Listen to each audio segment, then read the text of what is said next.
नमस्कार, सत श्री अकाल, आदाब। आप सभी का स्वागत है एक नए पॉडकास्ट के अंदर। मैं हूं आपका दोस्त नील शेखावत और आज देख रहे हैं आप नील डायलॉग्स। आज का हमारा टॉपिक कुछ अलग यहाँ पे होने वाला है। आजकल की भागदौड़ की ज़िंदगी के अंदर आप कितनी बार अपने आप को सिचुएशन में पाते हैं कि आप चाह के भी किसी को ना नहीं बोल पाते, नो नहीं कर पाते, और उसी के चक्कर में बहुत सारी प्रॉब्लम्स आपकी लाइफ में बढ़ती रहती है। तो आज हम बात करेंगे हाउ टू से नो। किन किन सिचुएशंस में कब ऐसा टाइम आता है जब आपको नो बोल देना चाहिए और नो बोलने के फ़ायदे और नुकसान क्या होते हैं, आज डिटेल में बात करने वाले हैं। हमारे साथ हमारे गेस्ट फिर से जुड़े हमारे साथ। यशपाल चौहान साहब, आपका स्वागत है फिर से हमारे पॉडकास्ट के अंदर। थैंक यू, धन्यवाद नील भाई। तो सर, आपने सुना आज हमारा टॉपिक रहने वाला है हाउ टू से नो। तो आज हमारे दर्शकों की डिमांड थी, तो उसके बारे में बताइए। Human behaviour, human psychology, no कितना इम्पोर्टेंट होता है एक आम आदमी की लाइफ के अंदर? देखो, आज के समय में ना ज्यादातर लोग तो जीवन में इसलिए भी परेशान है, वो किसी को ना कह ही नहीं पाते, और यही आदत उनके लिए कभी कभी मुसीबत का कारण भी बन जाती है। एक्चुअली ना कहने की कला से अपने जीवन को कैसे सुधारें, क्योंकि ये एक ऐसा कौशल है जिसे हासिल करने के लिए कई लोगों को संघर्ष करना पड़ता है। चाहे किसी मित्र के अनुरोध को स्वीकार करना हो, या वर्क प्लेस पे किसी टास्क को डिक्लाइन करना हो, मना करना हो, या फिर कभी कभी स्वयं को बड़ा चढ़ा कर कहने की इच्छा करने का विरोध करना हो। तो ऐसी सब परिस्थितियों में ना कहना बहुत चुनौतीपूर्ण हो जाता है। हालांकि अपनी भलाई बनाए रखने में और अपने लक्ष्यों को प्राप्त करने के लिए हमें अपनी सीमाएं निर्धारित करना और अपनी आवश्यकताओं को प्राथमिकता देना को सीखना बहुत आवश्यक है।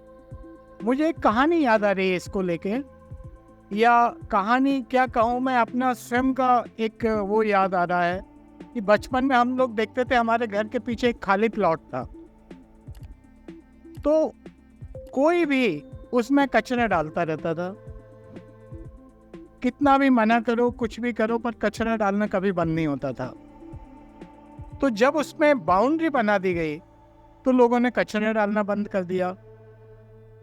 तो ये दिखाता है कि बाउंड्री बनाना, अपनी सीमाओं को बनाना बहुत जरूरी होता है, वरना लोग तो आपके ऊपर कचरा फेंकते रहेंगे, आपको उनके फालतू की चीज़ों में आपको उलझाते रहेंगे, और जिससे आप अपनी आवश्यकताएं, जो आपकी अपनी प्रायोरिटीज़ हैं, उनसे आप भटक जाएंगे। तो आज हम इसी को कि कैसे हम अपने आत्मविश्वास और साथ में करुणा दया के साथ कैसे नहीं कहें, इस तरह से नहीं कहने की कला विकसित करने के लिए क्या प्रैक्टिकल व्यवहारिक रणनीति होना चाहिए, क्या टेक्निक होगी, उसके बारे में हम बात करते हैं। तो पहला जो पॉइंट है इस मामले में, जो टेक्निक है, वो ये है कि हम लोगों को जीवन में ना कहने का महत्व पहचानना होगा।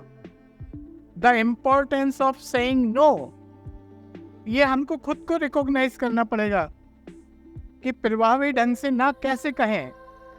और इस पर विचार करने से पहले ये समझना बहुत जरूरी है, बहुत महत्वपूर्ण है कि ना कहना क्यों महत्वपूर्ण है। क्योंकि ना कहने से हम अपने समय, ऊर्जा और संसाधन की रक्षा कर सकते हैं, क्योंकि हम अननेसेसरी हमारी ऊर्जा को, हमारे टाइम को, हमारे रिसोर्सेज को वेस्ट नहीं करेंगे, जिससे ये सुनिश्चित हो करेंगे कि हम उन गतिविधियों और अपनी प्रतिबद्धताओं, मतलब कमिटमेंट पे ध्यान केंद्रित कर सकते हैं, जो हमारी प्रायोरिटीज, जो हमारी प्राथमिकता और हमारी वैल्यू, मूल्यों के अनुरूप है। उन चीज़ों को ना कहकर जो हमारे लिए उपयोगी नहीं है, हम अपनी गतिविधियों के लिए स्पेस देते हैं जो हमें खुशी, संतुष्टि और पर्सनल डेवलपमेंट, व्यक्तिगत विकास प्रदान करें। तो ना कहना सीखना हमारे अपने आत्म देखभाल और आत्म सम्मान का कार्य है। तो दूसरा पॉइंट मैं नील भाई बताऊंगा कि जीवन में स्पष्ट सीमाएं निर्धारित करें। जैसे मैंने आपको इनिशियली एक कहानी बताई प्लॉट वाली, कि अगर सीमा बाउंड्री अगर हमने नहीं बनाई तो लोग वक्त तो कचरा फेंक के जाएंगे ही। सही कहा आपने। तो प्रभावी ढंग से ना कहने के लिए ना पहले क्लियर कट सीमा, एक क्लियर कट बाउंड्री बनाना, स्थापित करना आवश्यक है। अपनी सीमाओं को अपने साथ और दूसरों के साथ दृढ़तापूर्वक, सम्मान पूर्वक बताना जरूरी है। इस बारे में बहुत क्लियर रहना जरूरी है, स्पष्ट, कि आप क्या करने के इच्छुक हैं और क्या नहीं करने के इच्छुक हैं। मतलब आप क्या करने के इच्छुक हैं और क्या करने के अनिच्छुक हैं, और आवश्यकता पड़ने पे अपनी इन बाउंड्रीज को, इन सीमाओं को थोपने से भी नहीं डरें। एक्चुअली जो हम सीमा निर्धारित करते हैं, जो हम अपनी बाउंड्री सेट करते हैं, इससे दूसरों को पता चलता है कि आप खुद को महत्व देते हैं और उम्मीद करते हैं कि आपके साथ भी ना सामने वाला सम्मानजनक व्यवहार किया जाए। और यह सुनिश्चित करके आप एक जलन को, एक नाराजगी को रोकने में भी मदद करते हैं कि आपका समय और आपकी ऊर्जा आपकी आवश्यकताओं और प्रायोरिटीज, प्राथमिकताओं के अनुरूप आप उसको डिस्ट्रीब्यूट कर रहे हैं। तो तीसरा पॉइंट है नील भाई कि जीवन में अपनी प्राथमिकताओं को पहचानें। बेसिकली ना कहना सीखने में ना जो पहला स्टेप है वो ये है कि आप अपनी प्राथमिकताओं को स्पष्ट करो। और वो स्पष्ट कैसे करेंगे? जीवन की प्राथमिकता, ये बड़े बड़े शब्द हो गए, तो इनको अगर मैं सिंपल शब्द में कहूँ तो इसका मतलब ये है कि जीवन में आपके लिए सबसे ज्यादा क्या मायने रखता है, जीवन में आपके क्या मूल्य है, क्या लक्ष्य है, क्या आपकी आकांक्षाएं हैं, इस पे विचार करने के लिए आप कुछ समय लें और फिर अपने प्रायोरिटीज को समझ के, अपनी प्राथमिकताओं को समझ के आप अपना समय और ऊर्जा कहाँ डिस्ट्रीब्यूट करना है, इसके बारे में एक प्लानिंग कर सकते हैं, एक जानकारी पूर्वक एक वेल नोन डिसीजन ले सकते हैं। और इस दौरान जब कोई आपके लिए अनुरोध करता है या ऐसा कोई अवसर आता है तो अपने आप से पूछें कि क्या यह मेरी अपनी प्राथमिकताओं के अनुरूप है, और यदि नहीं तो ये एक संकेत हो सकता है कि अब ना कहने का समय आ गया है। ठीक है नील भाई? सही कहा आपने। गुड। तो मतलब ना कहने का समय कब आ गया? कि जब आपको ये लगे कि सामने वाला जो आपसे अनुरोध कर रहा है या कोई ऐसी सिचुएशन है कि वो आपकी प्राथमिकताओं के अनुरूप नहीं है, तो अब ना कहने का समय आ गया है। नेक्स्ट पॉइंट हम बात करेंगे कि वैकल्पिक समाधान पेश करें। Give some alternate solution to somebody.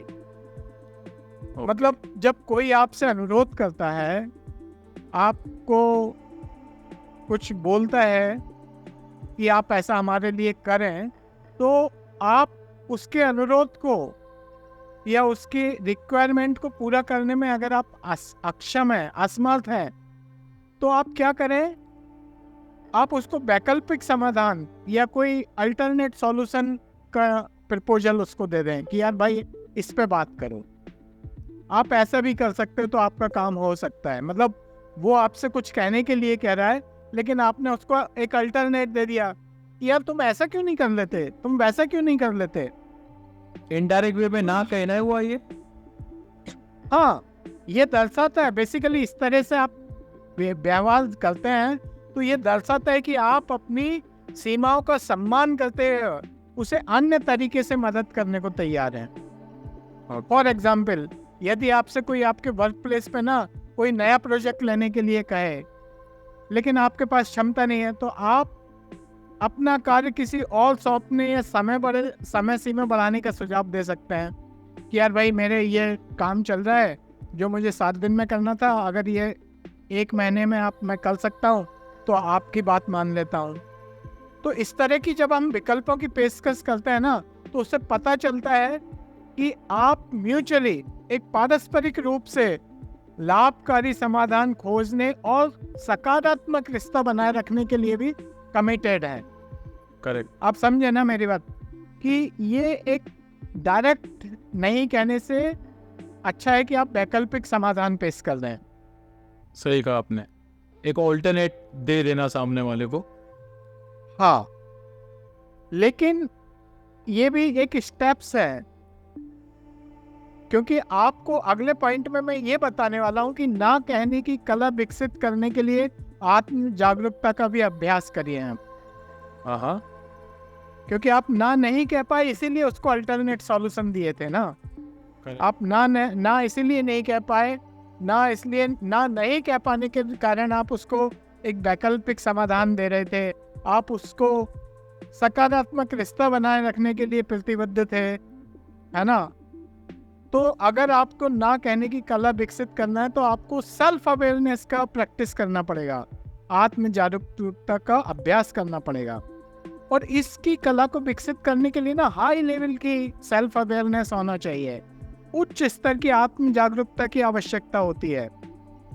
जैसे कोई अनुरोध और अवसर प्रस्तुत किए जाने पर, मतलब किसी ने आपसे अनुरोध किया, तो क्या होता है उस समय ना आप अपने विचारों पे ध्यान दें। जब आपसे कोई चीज मांगता है, कोई रिक्वेस्ट करता है, तो आप उस समय ना उसकी बातों पे बहुत ज्यादा ध्यान देने की जगह अपने विचारों पे ध्यान दें, अपनी भावनाओं पे ध्यान दें, अपने इमोशंस को देखें, अपनी शारीरिक संवेदनाओं पे ध्यान दें। उससे क्या होगा, उससे आपको समझ में आएगा क्या आपके अंदर तनाव आने लगा है उसकी बात सुन के, क्या आपके अंदर एक नाराजगी आने लगी, एंगरनेस आने लगा। तो इस तरह का कोई भी सिम्टम्स दिखता है, किसी भी संकेत है, तो आप ध्यान दें। और ये संकेत बताते हैं कि अगर आप तुरंत हाँ कह रहे हो तो आप उस चीज से बचना चाहते हो, कि आपको स्ट्रेस ना हो, आपको नाराजगी ना हो, बट ये टेम्परेरी है, सिर्फ उसी टाइम के लिए आप उससे हाँ कह के ना आप बच रहे हो। लेकिन आप इस पे थोड़ा अच्छे से ध्यान दें और अपने अंतरात्मा की बात सुनें, और फिर आप ऐसे निर्णय लेके उसको मना कर सकते हैं जो आपकी आवश्यकता है और आपकी सीमा है, आपकी बाउंड्रीज का रेस्पेक्ट करें। करेक्ट। उस समय फिर आपको लगेगा यार मुझे अभी का जो टेंशन या स्ट्रेस को नहीं बचाना है, उस पर मुझे समझौता नहीं करना है, अभी जो हो वो हो, लेकिन मुझे अपनी ऐसे बात करना है जो मेरी बाउंड्रीज को, जो मेरी सीमाओं को, जो मेरी आवश्यकताओं को, जो मेरी प्राथमिकताओं का रेस्पेक्ट करता हो। राइट? करेक्ट। और इसके साथ जो नेक्स्ट पॉइंट आता है, क्योंकि अभी हम ना कहने की कला को विकसित करने की बात कर रहे थे, तो उसके लिए जो नेक्स्ट पॉइंट आता है वो ये है कि आपने, वो तो टेम्परेरी हो गया, वो तो एक इमीडिएट एक्शन हो गया, कि जैसे क्रिकेटर बोलता है कि यार पिच पे मुझे कैसा एक्शन लेने वाला हूँ, वो वहीं पे बॉल देख के पता चलेगा। बट उसके लिए वो प्रैक्टिस भी तो करता है ना, प्रैक्टिस सेशन होते हैं, कोच होते हैं, ओरिजिनल मैच से पहले वो नेट प्रैक्टिस करते हैं। तो इसी तरह ना कहने के लिए भी आपको एक मुखर संचार, मतलब आपको उसकी प्रैक्टिस भी करना पड़ेगा। हाँ, मतलब आत्मविश्वास और करुणा के साथ ना कहने के लिए, मतलब आप जब ना कहें तो कॉन्फिडेंस, सेल्फ कॉन्फिडेंस दिखे आपके ऊपर, और ये और कैसे साथ में उसमें ना एक करुणा भी हो। ऐसा भी नहीं कि कॉन्फिडेंस के साथ डांट फटकार लगाई जा रही है ना। दो चीजें एक साथ होना चाहिए, सेल्फ कॉन्फिडेंस और एक करुणा, एम्पैथी जिसको इंग्लिश में बोलते हैं। इसके साथ आपको मतलब अपने मुंह से कम्युनिकेट करना है, संवाद करना है मुंह से। और ये एक बहुत बड़ी कला है कि किसी अनुरोध को, किसी की रिक्वेस्ट को या किसी की अपॉर्चुनिटी को मना करते हुए डायरेक्ट एक ऑनेस्ट, ईमानदार और रेस्पेक्टेबल बने। आप उस समय एक ऑनेस्ट मना कर रहे हैं और एक रेस्पेक्टेबल आदमी के रूप में है। तो वो कैसे करेंगे? आपने सही पूछा, वो कैसे करें? तो उस समय आप मना कैसे करने में आपको एक्चुअली कुछ देखना होगा, कुछ करना होगा, उसकी प्रैक्टिस करना होगा। मतलब दूसरों को दोष देने के लिए दोष नहीं देना है, या किसी की आलोचना भी नहीं करना है, बुराई भी नहीं करना है। तो दूसरों को दोष नहीं देना है, बुराई नहीं करना है, आलोचना नहीं करना है, और ये सब नहीं किए बिना अपनी भावनाओं को, अपनी प्रायोरिटीज़ को, अपनी प्रार्थनाओं को व्यक्त करें। उसके लिए मैं अपने स्टेटमेंट दें। जैसे एग्जाम्पल के लिए मैं बताता हूँ कि आप कई बार ये कहते हैं, कोई डिस्कशन चल रहा है और सामने वाला आपसे रिक्वेस्ट कर रहा है और आप उसको मना करना चाहते हैं या कर रहे हैं, तो उस समय आप बीच में ये कहते हैं, यार तुम मुझसे बहुत ज़्यादा पूछ रहे हो यार, है ना। तो ये एक सही तरीका नहीं हुआ। इसमें बेसिकली आप मतलब आपका सेल्फ कॉन्फिडेंस या करुणा की कमी आ रही है। आप मुझसे बहुत अधिक पूछ रहे हैं यार, बहुत ज़्यादा पूछ रहे हो तुम तो मुझसे। ऐसा कहने की बजाय आप ऐसा भी कह सकते हैं कि यार देखो, मैं ना अभी मेरा पास बहुत काम का लोड है, अभी मतलब मैं उसी के लिए, मतलब मेरा टाइम है कि मैं उसमें क्या प्रायोरिटीज़ दूं, क्या करूं, तो मैं उसी में ही अपने आप को उलझा हुआ महसूस कर रहा हूं या उसी में डूबा हुआ हूं। तो देखो, दोनों स्टेटमेंट में कितना फ़र्क आ गया कि आप मुझसे बहुत ज़्यादा पूछ रहे हो यार, एक ये ऐसा कहना और एक ऐसा कहना कि यार मैं अभी अपने, जो मेरा अपना वर्किंग लोड है, जो मेरा अपना कार्यभार है ना, उसी में मैं डूबा हुआ हूँ यार, और जो मेरी प्रेजेंट कमिटमेंट्स हैं उनको ही मुझे प्रायोरिटी देने की ज़रूरत है। तो याद रखें कि ना कहना ठीक है, क्योंकि आपको अपने निर्णय के लिए ना, जो आपने निर्णय लिया है ना कहने का, उसके लिए कोई जस्टिफिकेशन देने की ज़रूरत नहीं है, उसके लिए कोई सॉरी मांगने की ज़रूरत नहीं है, माफ़ी मांगने की ज़रूरत नहीं है, सॉरी कहने की भी ज़रूरत नहीं है। क्योंकि अगर आप सॉरी कहते हो, माफ़ी मांगते हो, यार मैं तुम्हारे काम नहीं कर पा रहा, तो दैट मीन्स उससे पता चलता है आपका कॉन्फिडेंस लूज हो गया कि यार ये क्या तरीका है। तो यहाँ ये बहुत ज़रूरी है कि हम अपने आत्मविश्वास और करुणा के साथ ना कहें, मुंह से ना कहें, और इसके लिए प्रैक्टिस की ज़रूरत है। ठीक है, इसको आपको बार बार प्रैक्टिस करना पड़ेगी, चाहे कैसे भी। प्रैक्टिस करने का मतलब है कि आपको पहले ये पहचानना होगा कि मेरे के अंदर गुस्सा तो नहीं आ रहा, नाराज़गी तो नहीं आ रही, तनाव तो नहीं हो रहा, और मैं सामने वाले को कोई मतलब उसको आलोचना तो नहीं कर रहा, किसी को दोषी तो नहीं दे रहा, या तूने ऐसा नहीं किया तो अब मैं ऐसा क्यों करूं, ये तो तुझे वैसा करना चाहिए था, अब मेरे पास आ गया। नहीं, ये सब कहने की ज़रूरत ही नहीं है। अगर आप ना कह रहे हैं तो आप बिना किसी की दोष दिए, बिना कोई आलोचना, बिना किसी बुराई के, बिना कोई आगे पीछे का हिसाब किताब बताने के, आप सीधे अपनी भावनाओं को, अपने प्रायोरिटीज़ को व्यक्त करो और बोलो कि यार मेरा तो अपना पर्सनल इतना, अभी मैं इसमें बिजी हूँ, उसमें हूँ, और मेरी प्रायोरिटीज़ ये है, दैट्स ऑल, फिनिश। ना कहना इजी है, बट ना कहना सीखना बहुत चैलेंजिंग है कि आप कैसे सीखें कि आप ना कहें। क्योंकि मैं देखता हूँ कई बार कोई चीज़ आती है हमारे सामने तो सीधे हम हाँ ही करते हैं, बाद में भले ही कुछ भी कहते रहें, पर उस समय तो मुंह से हाँ निकल ही जाती है। तो ना कहना बहुत ज़रूरी है, और ना कहना सीखना बहुत चैलेंजिंग है, चुनौतीपूर्ण है।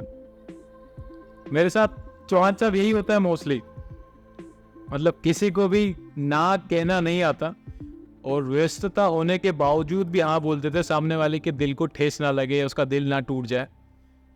तो ये होता है ज़्यादातर लोगों के साथ कि इनिशियल बेस पे तो आपने उसको खुश कर दिया, लेकिन आपको खुद को पता है कि आप वो चीज़ को नहीं डिलीवर कर सकेंगे, वो चीज़ नहीं कर सकेंगे। तो ये चीज़ बहुत बड़ी है। तो नील भाई, आपने एक लाइन बोला कि सामने वाले को ठेस ना लग जाए, सामने वाले को बुरा ना लग जाए, तो यही वाली बात है, इसलिए आप ना नहीं बोल पाते। करेक्ट। ये आप ऐसा इसलिए करते हैं क्योंकि आप दूसरों की ज़रूरत को अपनी ज़रूरतों से पहले रखने के आदी हो चुके हैं। आपकी हैबिट बन गई है कि आपसे कोई बात कर रहा है, कोई चीज़ आपसे कुछ कह रहा है, मांग रहा है, तो आप उसकी ज़रूरत को ना ज़्यादा प्राथमिकता देने लगते हैं। तो यहाँ पे ये चीज़ है कि आप अपनी आत्म करुणा, मतलब आपको अपने ऊपर भी तो दया करना है ना भाई। सामने वाले पे दया करने से ज़्यादा ज़रूरी कि पहले आप अपने ऊपर दया कर लो। आप सेल्फ पिटी या आप अपने आत्म करुणा का प्रैक्टिस करो और ये आइडेंटिफाई करो, पहचानो कि भाई मुझे पहले अपनी भलाई की प्राथमिकता को देना ठीक है। आपको अपने प्रति दयालु होना है, नम्र होना है, और साथ में याद रखें कि ना कहना आपको अपने आप के प्रति देखभाल का काम है। ये आपका स्वार्थ नहीं है, आपको अपने केयर कर रहे हो आप कि ना कह के। और यदि ना कहने में आपको कोई अपराध बोध आता है या शर्म की भावनाएं उत्पन्न होती हैं, तो उन्हें बिना किसी बात के स्वीकार करें, आप उसको एक्सेप्ट करें और साथ में अपने आप को याद दिलाएं कि भाई आप एक ऐसा विकल्प चुन रहे हो कि जो आपके स्वास्थ्य और आपकी खुशी का लिए जरूरी है, इसीलिए आप ना कर रहे हो। तो फिर वो धीरे धीरे आपका आत्म अपराध बोध या जो शर्म वाली भावनाएं आ रही हैं, वो धीरे धीरे खत्म होने लगेंगी और आपके अंदर एक कॉन्फिडेंस आएगा। करेक्ट। इसके बाद भी अगर कोई चिपकू है तो एक जो नेक्स्ट लेवल है वो ये है कि आप अपनी ना अवेलेबिलिटी, अपनी उपलब्धता को की सीमा को निर्धारित करें। मतलब अगर आप किसी को ना कहने की कला विकसित करने के लिए एक और तरीका ये भी है कि आप अपनी उपलब्धता ना, सामने वाला कुछ कह रहा है, सामने वाला मिलना चाहता है, तो उस पे एक लिमिट लगा दें कि भाई ये मेरा स्पेशल टाइम है, इसमें मैं यही करता हूँ, आपकी बात सुनूंगा ही नहीं। मैं इजीली अवेलेबल ही नहीं हूँ क्योंकि मैं कोई मीटिंग है, मेरा कॉल है या मेरी कोई सोशल बिजी हूँ मैं, उस पर्टिकुलर टाइम पे मैं कहीं एंगेज हूँ, कोई बिजनेस मीटिंग या काम। करेक्ट। आप उन सीमाओं को दूसरों को पता है, आप उनको बताना शुरू कर दें, यार उस समय तो मैं ऐसा हूँ। जैसे फॉर एग्जाम्पल अभी हम लोग जैसे बात कर रहे हैं और अब कोई हम यूट्यूब वीडियो बनाना चाहते हैं, आप कह सकते हैं नहीं यार उस समय तो मैं जिम जाता हूँ, राइट? सही है। इसमें कोई ना तो शर्म है ना अपराध बोध है, आप बड़े सेल्फ कॉन्फिडेंस से ये बात कहते हैं। तो इसी तरह से किसी भी जगह हम कह सकते हैं कि यार उस समय तो मैं बिजी हूँ, या उस समय जैसे ऑफिस के काम में हम लोग कहते हैं कि यार हमने कोई ऑलरेडी शेड्यूल किया हुआ है एक्टिविटी, मेरा वो टाइम ऑलरेडी फिक्स है, शेड्यूल्ड है, मैं बीच में आपको कैसे मैनेज कर सकता हूँ। फिर भी आप देखेंगे कि कुछ लोग कहते हैं अरे यार मेरी तो इमरजेंसी है, तो इमरजेंसी में मतलब मेरे को सपोर्ट नहीं कर रहा। तो उस समय आप कह सकते हैं यार ये तेरी इमरजेंसी भैया, मेरी इमरजेंसी नहीं है। जिसको मैंने शेड्यूल किया हुआ है, जिस टाइम को मैंने ये किया हुआ है, वो उसके लिए है। मतलब Correct. इस तरह से आप अपने आप को प्रोफेशनल होते हैं। और वो मैंने पहले ही बताया कि आप सामने वाले को समझ सकते हैं कि उसकी इमरजेंसी है, उसका क्या है। वो डिसाइड करने वाला वो नहीं होता, वो आप होते हैं। आप डिसाइड करेंगे, साथ में आप ये भी देखेंगे कि आपकी क्या सीमाएं हैं, आपकी क्या प्रायोरिटीज है, उसके साथ उसकी जो रिक्वेस्ट है वो कैसे अलाइन हो रही है। उसकी अपनी इमरजेंसी, आप कई लोग कहते हैं यार मुझे ये चाहिए वो चाहिए। अरे तुम 3 साल से तुम क्या कर रहे थे उस चीज के लिए? अचानक आपने उस चीज को इतना बढ़ा लिया और अब इमरजेंसी के नाम पे आप मेरे को मतलब परेशान कर रहे हैं। तो मैं फाइनली ये कहना चाहता हूँ कि आप अपनी अवेलेबिलिटी से मेरा मतलब सिर्फ टाइम से नहीं है। अवेलेबिलिटी से मतलब ये है कि सामने वाला ने बोला नहीं कि आपने उसकी सपोर्ट करना शुरू कर दिया, आपने उसकी हेल्प करना शुरू कर दिया, आपने उसकी बातें मानना शुरू कर दिया। इस तरह को भी हम उपलब्धता ही कहते हैं। आप कभी करें कभी ना करें, ये आप डिसाइड करेंगे कि उसको कब जरूरत है कब नहीं। करेक्ट। तो आप इस तरह ना अपने रास्ते में आने वाले हर रिक्वेस्ट को, हर अनुरोध को हाँ करने के लिए बाध्य नहीं है। आप बाध्य नहीं है, और हाँ कहने के लिए बाध्य महसूस किए बिना आप अपने लिए आराम, विश्राम, व्यक्तिगत पर्सनल एक्टिविटीज के लिए आप एक स्पेस तैयार कर रहे होते हैं। डॉक्टरों का तो काम इमरजेंसी है, लेकिन आप देखेंगे कि उनका भी बड़ा प्रोफेशनल शेड्यूल होता है। इस टाइम पे मिलना है, इस टाइम पे ये है, उस टाइम पे वो है। करेक्ट। और किसी की इमरजेंसी के लिए अवेलेबल नहीं होते, लेकिन जहाँ रियल इमरजेंसी होती है वो डिसाइड करते हैं कि हाँ ये रियल इमरजेंसी है, तो वो उसके लिए हेल्प करते हैं या अपना कार्य करते हैं। तो हम अगले पॉइंट पे आते हैं कि ना कहने का अभ्यास। अभी ऐसा नहीं कि मैंने बोला तो आप किसी को बोलने ना, एकदम ऐसे दृढ़ता से बोलने लगे, एकदम फर्म ना, खराब लगे, ये लगे वो लगे। ना कहने का अभ्यास तो करें, दृढ़ता के साथ करें, फर्मनेस के साथ करें, लेकिन विनम्रता के साथ भी करें। एक्चुअली दृढ़ता पूर्वक कहना, लेकिन विनम्रता से भी ना कहना ना, एक बहुत नाजुक संतुलन है। आप रिश्ते को बनाए रखने के लिए और दूसरे व्यक्ति के प्रति सम्मान दिखाने के लिए अपने इनकार में दृढ़ रहना चाहते हैं और विनम्र स्वर में विनम्र शारीरिक भाषा का उपयोग करें।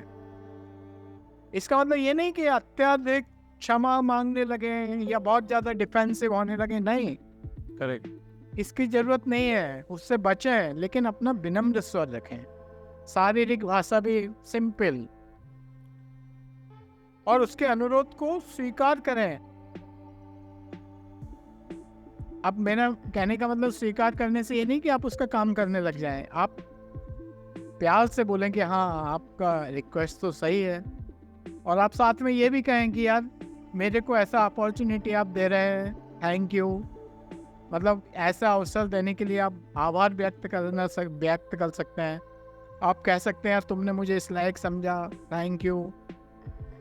और बाद में आप रिजेक्ट करने का अपना निर्णय स्पष्ट रूप से बता दें, यार ये सब ठीक है लेकिन मैं ऐसा कर नहीं पाऊंगा। क्लियर कट बताएं, स्पष्ट बताएं। जैसे फॉर एग्जाम्पल नॉर्मली आप कह सकते हो, यार मेरे बारे में सोचने के लिए थैंक यू, धन्यवाद, लेकिन मैं ना इस समय ऐसा करने में असमर्थ हूँ। मेरी खुद की पर्सनल व्यस्तता चल रही है, मैं कामों में बिजी हूँ। फिर नील भाई में बताया, अत्यधिक क्षमा प्रार्थी या रक्षात्मक होने से बचें। आपको जस्टिफिकेशन देने का जरूरत नहीं है। ओके। आप दृढ़ रहें, विनम्र रहें, एंड दैट्स ऑल। क्योंकि ये आपका अपना निर्णय है, उसके लिए जस्टिफिकेशन सामने वाले को देने का जरूरत नहीं है। करेक्ट। वो समझता है, बहुत अच्छी बात है, नहीं समझता तो भी ठीक है, आपको गुस्सा होने का भी जरूरत नहीं है।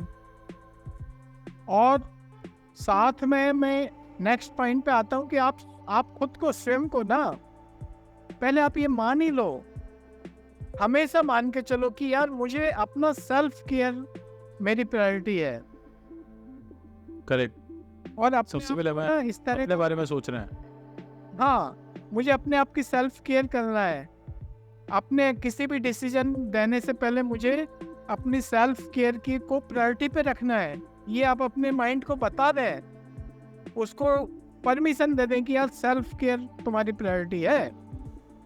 तो स्वयं को देखभाल की प्राथमिकता देने और उन चीजों को ना कहने की अपने माइंड को परमिशन देना बहुत इंपॉर्टेंट है जो आपकी भलाई के साथ अलाइन नहीं हो रही है।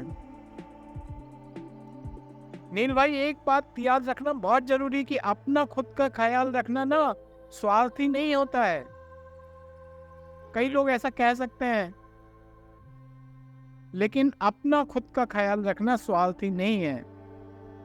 और ये चीज आपकी शारीरिक, भावनात्मक मतलब इमोशनल, और मानसिक स्वास्थ्य मतलब मेंटल हेल्थ के लिए बहुत जरूरी है। सही कहा आपने। यदि किसी की रिक्वेस्ट, अनुरोध के लिए हाँ कहने से आपकी सेल्फ केयर से कंप्रोमाइज होने लगे, आप थकान होने लगे आपको, तो उसको अस्वीकार करना, रिजेक्ट करना ठीक है, क्योंकि आपका स्वास्थ्य और आपकी खुशी ही डिजर्व करती है कि उसको प्रायोरिटी दी जाए। करेक्ट। और इस तरह से ना कहना उस प्रोसेस का, उस प्रक्रिया का एक अनिवार्य हिस्सा है। It's a mandatory. तो नील भाई, फाइनली मैं ये बोलना चाहता हूँ कि ना कहना सीखना रियली इट्स ए आर्ट, एक ऐसा कौशल है जिसके लिए आपको प्रैक्टिस की, अभ्यास करने की ज़रूरत है और साथ में पैसेंस रखने की भी ज़रूरत है। ये कोई ऐसी चीज़ नहीं है जो एक दिन में या एक वीडियो देख के आ जाएगी या 5-6 महीने में आप सीख जाओगे, नहीं। इसके लिए रियली पैसेंस की ज़रूरत है और एक आर्ट है जो प्रैक्टिस से आएगा, जो अभ्यास से आएगा। लेकिन ये एक ऐसा आर्ट है जो आपकी भलाई और जो आपकी क्वालिटी ऑफ लाइफ, मतलब जीवन की गुणवत्ता पे ना गहरा प्रभाव डाल सकता है। तो अपनी प्राथमिकता, अपनी प्रायोरिटीज को आइडेंटिफाई करें, उनको पहचान करें, क्लियर कट बाउंड्रीज डिफाइन करें, मतलब स्पष्ट सीमाएं निर्धारित करके, मुंह से कम्युनिकेशन का अभ्यास करके और साथ में सेल्फ केयर की प्राथमिकता देके आप अपने सेल्फ कॉन्फिडेंस, आत्मविश्वास और करुणा के साथ ना कहने की कला विकसित कर सकते हैं। फिर मैं बोलूंगा, याद रखो, ना कहना दूसरों को अस्वीकार करना नहीं है। ये बात अपने माइंड में रख लो कि जो ना हम कहते हैं ना, वो ऐसा नहीं कि सामने वाले की अस्तित्व को हम नकार रहे हैं, उसको अस्वीकार कर रहे हैं, नहीं, बल्कि आप और हम खुद अपनी ज़रूरतों को रेस्पेक्ट करने की हमारा कमिटमेंट है, इसलिए हम ना कर रहे हैं। और समय और अभ्यास के साथ हर कोई, आप अपने जीवन में सशक्तिकरण, प्रामाणिकता और पूर्णता, एम्पावरमेंट, कंप्लीटनेस की बेहतर भावना विकसित कर सकते हैं। तो यही नील भाई मैं बताना चाह रहा था। धन्यवाद चौहान साहब। आज आपने इतने कॉम्प्लेक्स इशू को, टॉपिक को आज बहुत ही सुंदरता के साथ प्रेजेंट किया हमारे ऑडियंस के सामने, क्योंकि आजकल की दुनिया में लोगों की तो बात सही है, मैं खुद यहाँ पे फंस जाता हूँ कितनी बार। जैसे कि मैंने बताया कि लोगों को ना बोलना पॉसिबल ही नहीं होता कभी कभी, और हाँ बोल के आप अपनी लाइफ को स्ट्रेस में डाल देते हैं। जैसे कि आपने बताया कि कैसी सिचुएशन हो जाती है, और आपको आपकी खुद की केयर करनी चाहिए। सबसे पहली प्रायोरिटी आप अपने आप को रखिए यहाँ पे। वो ना बोलना भी एक कला है, इस कला में धीरे धीरे पारंगत होने की कोशिश करेंगे। लेकिन आपने आज लोगों को बहुत ही बड़े बोलते हैं कि सिचुएशन से उबारा है, क्योंकि आजकल ये चीज़ लोग भूलते जा रहे हैं और इस चीज़ के चक्कर में रिलेशनशिप कॉम्प्लिकेटेड होते जाते हैं, क्योंकि आप जो चीज़ नहीं कर पाते उसके बावजूद आप उसको हाँ बोल देते हैं, जिसे आपको ना बोल देना चाहिए था एक टाइम पे। तो ये बहुत बढ़िया चीज़ आपने आज हमारे लोगों को समझाई, हमारे ऑडियंस को समझाई। ह्यूमन साइकोलॉजी, बिहेवियर की बात कर ली जाए तो ये सबसे इम्पोर्टेंट टॉपिक है, सबसे बड़ी चीज़ है कि कैसे आपको ना कहना है, हाउ टू से नो। तो थैंक यू सो मच हमारे आज स्पेशल पॉडकास्ट के गेस्ट बनने के लिए चौहान साहब। और मैं फिर आपके दर्शकों से एक अपील करना चाहूँगा, प्रार्थना करना चाहूँगा कि भाई आप देखें, और आपको अगर हमारा कंटेंट पसंद आ रहा है तो आप इसको लाइक भी करें। इतनी मेहनत करते हैं चौहान साहब और हम आपके लिए स्पेशल टॉपिक लेके आते हैं। ह्यूमन बिहेवियर की बात हो, पॉलिटिक्स की बात हो, सभी चीज़ों के अंदर हम कुछ ना कुछ नया लेके आते हैं आप लोगों के लिए। हमारे स्पेशल पॉडकास्ट आते हैं, चौहान साहब हमारे साथ अपनी मीटिंग्स वगैरह को छोड़ के हमारे साथ डिस्कस करते हैं। रात के 12 बज रहे लेकिन हम बैठे हैं यहाँ पे आपके लिए। तो प्लीज़ अगर आपको कंटेंट अच्छा लगता है तो लाइक करा करें और शेयर करा करें। वीडियो शेयर करेंगे, जितने ज़्यादा नंबर ऑफ सब्सक्राइबर बढ़ेंगे, व्यूज़ आएंगे, तो डेफिनेटली हमें पावर मिलता है काम करने का, हमें मोटिवेशन मिलता है। तो प्लीज़ लाइक और शेयर जरूर कर दिया करें। तो दोस्तों, आई होप आपको आज का एक पॉडकास्ट पसंद आया होगा, जहाँ पे आज हमने ह्यूमन बिहेवियर की बात की, ह्यूमन साइकोलॉजी की बात की, कैसे आज की नॉर्मल लाइफ के अंदर कैसे हम फंस चुके हैं, कैसे कितनी बार दोस्तों से, प्रेमिका से, माता पिता से, आपके संबंधियों से आप ना चाहते भी उन्हें ना नहीं बोल पाते, लेकिन ना कहना भी आपकी लाइफ के लिए अंदर बहुत इंपॉर्टेंट रखता है। हाउ टू से नो, इसके बारे में आज चौहान साहब ने बहुत सारी चीज़ें बताई। आई होप आपको पसंद आया होगा। वीडियो अगर पसंद आया हो, अच्छा लगा हो तो थम्स अप जरूर दे देना। आपके भाई का चैनल है, इस वीडियो को शेयर कर दीजिए सारे दोस्तों के साथ, थोड़ा डेफिनेशन लगा हुआ। और पहली बार हमारे चैनल पे पहली बार हमारा वीडियो देख रहे हैं, हमारा पॉडकास्ट देख रहे हैं, तो लाल कलर के बटन को दबा देना। ये सब्सक्राइब का बटन है, सब हमारे स्पेशल मेंबर बन जाएंगे। और ये जो घंटी का बटन है इसको भी जरूर दबा देना। इसको दबाने से क्या होगा कि जब भी मैं नया पॉडकास्ट मेरे चैनल पर अपलोड करूंगा, सबसे पहले आपकी फ़ोन की घंटी बजेगी, आपको पता चल जाएगा हमारा नया पॉडकास्ट आ चुका है। तो प्लीज़ घंटी के बटन को जरूर दबा देना। और फेसबुक पे या किसी दूसरे प्लेटफॉर्म पे अगर इस वीडियो को देख रहे हैं तो प्लीज़ फॉलो करिए चैनल को। आप लाइक तो करिए, लेकिन उसके साथ साथ हमारे फेसबुक पेज को फॉलो भी करिए, उससे हमें मोटिवेशन मिलता है। तो आज के लिए इतने, फिर मिलेंगे एक नए वीडियो के साथ, एक नए पॉडकास्ट के साथ। अपनी watch, take care, always keep smiling. जय हिंद, वंदे मातरम।